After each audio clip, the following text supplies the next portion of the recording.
Sunday on the Breakfast Club, and it is time definitely for some serious talk.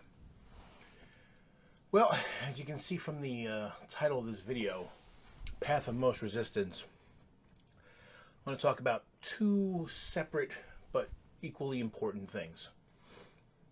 The Trump who creates crime, and the left-wing protesters who are fighting it. Now, as you remember from the previous videos, I've been down quite a lot since the election, and I was very concerned that Trump was going to steamroll all opposition and really do quite a lot of damage. And he sure is trying. The thing about it is, I warned a lot of people before the election that yes, in fact, Trump was as bad as we thought.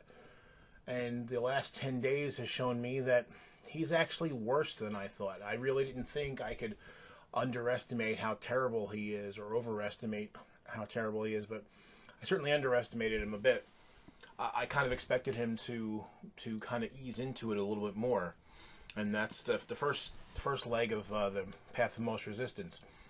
I really think that if he had taken a more measured approach to all these things he's trying to do, I don't think he'd be seeing such well-organized opposition. I think he could lull a lot of people into a false sense of security. People might have sat back and said, you know what, he's not great, I don't like him, but we'll get through this and not really worry about it, and they get complacent. So I have to admit, I'm actually kind of glad, as much as I'm mortified by the many things he's tried to do. There's so many, it's hard to catalog. But obviously the Muslim travel ban on 7 countries that don't have any terrorists, or hasn't so far have sent any terrorists to us, and he's avoided the ones that actually have. But attacking the environmental protection, attacking NASA, trying to cut funding so that these organizations can't operate, and also blocking the agencies that study things like climate change and other the EPA and so forth, and taking away their ability to report the information that they're studying. By green lighting the Dakota Access Pipeline and the Keystone Pipeline, all in a very short space of time. So I think what their thought was that if they bum rush us with everything, we would be overwhelmed between those things and the confirmation of various horrible candidates for his cabinet, that we wouldn't be able to get our ground, and they could really truly steamroll everything.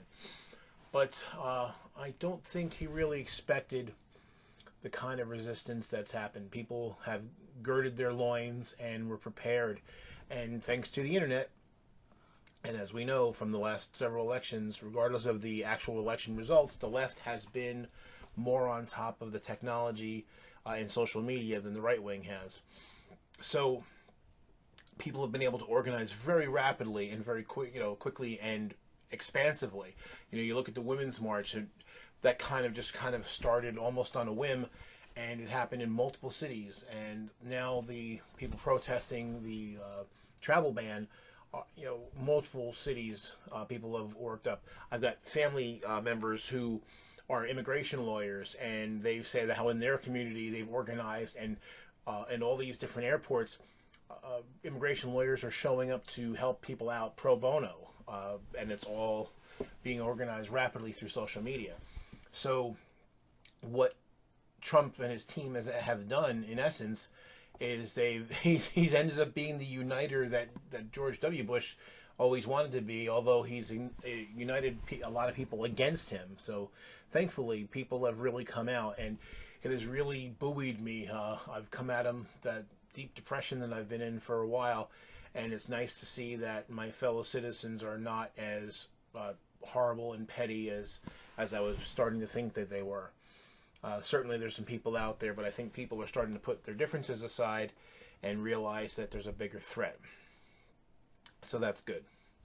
And so I think Mr. Trump is going to have quite a rough ride going forward. He's going to get a lot of things through, and he's going to do a lot of damage. But at least that the fact that people are organized and they're on top of this, we're going to minimize it as much as possible, and that in and of itself is a victory. So, and now it's important to know too. I want to laud everybody who's gone out and protested, in whatever form, because you've helped. Obviously, there's been good action. I really wanted to go to the Women's March last week. I had a family crisis I was dealing with. I couldn't go, but so everyone who did make it, who were able to put their own lives aside and show up, I got to give you credit. Whether you voted in the election or not, I'm going to talk a little bit more of that in a minute, but I'm glad that we've had some victories, even if they're only temporary, even if they're small, because it does show that political action, protesting, and so forth does work. It can have an effect. And I'm going to come back to that in a minute. It's important to I'm going to say. Because now that I've buttered you up a little bit, I'm gonna kind of hit on the other side a little bit. Again, talked about this path of most resistance, because as great as it has been to watch people, not just in the United States but around the world, really mobilize and try to stop what's going on, the sheer fact of the matter is, we didn't have to come to this. A lot of us warned about Trump for a long time. I never saw him as a joke. I always saw him as a threat, because one thing I've learned about politics over the last 20 years or so, since I've been paying attention, 25, that you just never know. You don't know who's down for the count. Whenever you count somebody out, you're very often wrong, and you never know which way the political winds are going to blow. So I never laughed at all about Trump when he declared his candidacy. I didn't think we'd get here, but I knew it was always a possibility. So what I want to say first is, of course, I see a lot of my friends, you're really kind of sticking it to the Trump voters that they know and saying, hey, you voted for this. And, well, how do you feel about this? Because there are people who already regret their decision to vote for Trump. In fact, Trump has set a modern record, apparently, in getting to a high, a majority disapproval rating. It took only eight days, and so a number of people who were in his camp no longer are, or at least for the moment. And that's, again, another achievement. But it didn't need to be this way. And as much as it's easy to pick on the people who voted for Trump, whether they are still happy about that decision or not, I have to point out to people making this charge that, if you didn't vote to stop it, I won't say you're at fault. I know that's kind of an unfair thing to say. If you don't vote for X, you voted for Y, and so forth. But I will say, if you had the opportunity to vote to prevent this, and you didn't take that option, and not doing so made a difference where you live, then you bear some culpability. And so be careful when you start lambasting your right-wing friends, if you have any left, about their decision to vote for it, because you didn't stop it, and you could have. Now, I've had some people say to me, oh, well, this isn't the time to point fingers. But I only ever hear that from people who the fingers are pointing at, and only really at the most appropriate time to be pointing fingers. Now, I don't want to do this forever, because I do think it is important that we come together and stop this. But the reason why I want to hit home on this is because I don't want this to happen again. This is the second time. The first time was with George W. Bush, and he was bad. But he's a piker compared to the horribleness, the hurricane of horrible that is Donald J. Trump. So, people have accused, I know I got accused of using a scare tactic, and I know the people that were similar to me, that were sounding the same alarm bell, saying that, stop saying that that both sides are just as, as bad, equally as bad, because that's not true, and so forth, and said, hey, that, at least if you don't like this side, realize that the other side is much, much worse, is going to do a lot more damage. I have to say, if you're on the political left, you have to recognize by now that we were right about that. Because it's not just about voting for, who you want or who you prefer, who you think is the best. You got to look at the best outcome. And again, we sounded that bell, and everyone just said, "No, you're just using scare tactics." Well, I posit to you that when it's not a scare tactic, when there really is something to be afraid of. And if you're afraid now, then clearly you have to recognize that it wasn't just a tactic, that there's a lot to be afraid of. His ability to cause a lot of damage, even with the protest, is still there, and it's still, some things are just going to get through that we're not going to be able to stop. And I'll tell you what, pushing a rock, trying to push it down the hill is a hell of a lot easier than trying to push it up. And even if you thought under the, with Hillary and the Democrats, you were still going to be pushing that rock up, you want to do that from the base of the mountain, or you can do it to get a head start.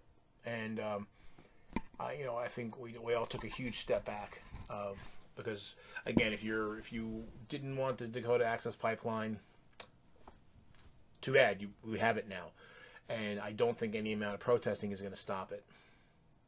But as I said, whatever we can do with protests and political action, and don't just protest on the street.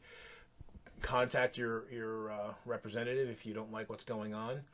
Contact your senator, and also even on the state level, do the same thing. Put as much political pressure as you can, and let's do that. And so here's one thing. Again, I don't want to beat on people forever for the decision, because whatever decision people made, we're here now, and we do need to move forward. But remember, next time, if you don't get the candidate that you want, just remember, is you can even if you get someone who's on technically your side, but you don't think that they're enough on your side, you can still protest. So for all the people that wanted the public option in Obamacare and didn't get it, did you go out and protest for it? Probably didn't. See, we shouldn't wait until it's a catastrophic occurrence and protest. I mean, I'm glad we're doing it, but we could have been protesting Obama if you really, really felt that strongly about it. Because that in the same vein that the protests now are having an effect, they would have had even more effect with a friendly administration. And the same thing, if Hillary was there, yeah, she was not going to do everything you want. But, you know what, if you went out and protested her, maybe you'd get a few things that you thought you weren't going to get. So now we're not fighting to make progress. We're fighting to hold the line. We're fighting to ignite fires, to spread light in the darkness. Let's just hope we do a better job next time. New Jersey and Virginia are up in 2017, and the entire House and 33 senators are up for election in 2018. Along with, I think, 6 or 7 governorships. So you have time now. So if you are progressive, if you're on the far left and you want progressive candidates, well, get out there and push them. If you want to, I think that Funk's idea is to try to occupy the Democratic Party in the same way the Tea Party occupied the Republican Party is a good idea. Try to get the most progressive people you can find, get them to run as Democrats and try to get them elected. Or if you're in a state where like Minnesota, where third-party candidates are a little more viable, if you want to find somebody there and push them forward, then fine, absolutely. Go and vote for them. Get them in there. But you know what? If you get down to the wire and it's election day, and your candidate that you really, really want is flagging and doesn't have a chance, then pick the one that's going to do the best job of stopping what's going on. If you're against it, if you're on the political left, I gotta think you are against what's going on now. We have to stop letting the perfect be the enemy of the possible. Right now, we're treading water at best, but we're gonna have to keep fighting. And I'm glad to see at least that you're up for a fight. But hopefully next time let's make the fights a little bit easier. You know, fights within the family are a hell of a lot easier than fights with the enemy down the street. Thanks.